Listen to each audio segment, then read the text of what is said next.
Les lois de Murphy ou lois d'emmerdement maximal ne permettent pas d'expliquer ce que l'on doit faire pour que l'univers arrête de nous embêter.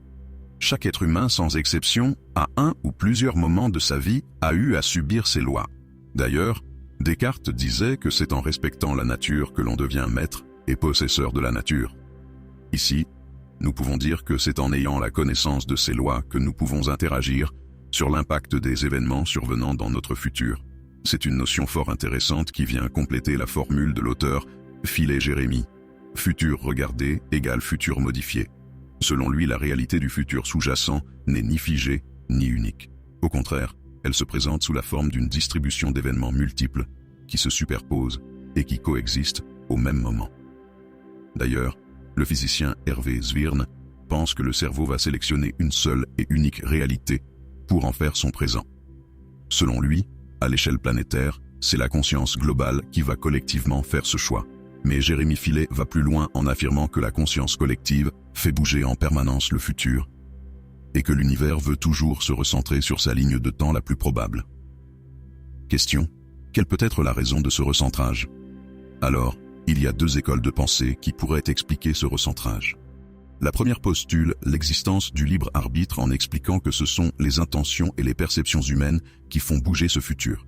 Chaque individu fabrique librement sa réalité à sa convenance, sans aucune contrainte intérieure ou extérieure. Au final, le recentrage serait le résultat collectif de la pensée dominante. La seconde école de pensée accorde au contraire une importance majeure au déterminisme. Plus précisément, cette école propose un contrôle transcendant de notre réalité, avec des choix programmés et déterminés. La réalité serait l'objet d'une simulation universelle, et par conséquent, le recentrage ne serait qu'un programme prédéterminé. Quoi qu'il en soit, et peu importe l'école qui a raison, ce recentrage implique une résistance du futur à nos réalisations et à nos intentions. Mais cette résistance apparaît comme une façon de faire bloc à l'effet papillon qui serait dévastateur, entraînant un chaos temporel inimaginable pour l'être humain. Pour rappel, l'effet papillon explique qu'une information apparemment insignifiante à l'échelle microscopique pourrait entraîner un désordre mondial totalement imprévisible et chaotique dans notre monde en apparence ordonné et structuré. Ceci est encore beaucoup plus vrai pour le futur qui attend d'être configuré, recentré, puisqu'il se trouve dans un état de superposition quantique d'états.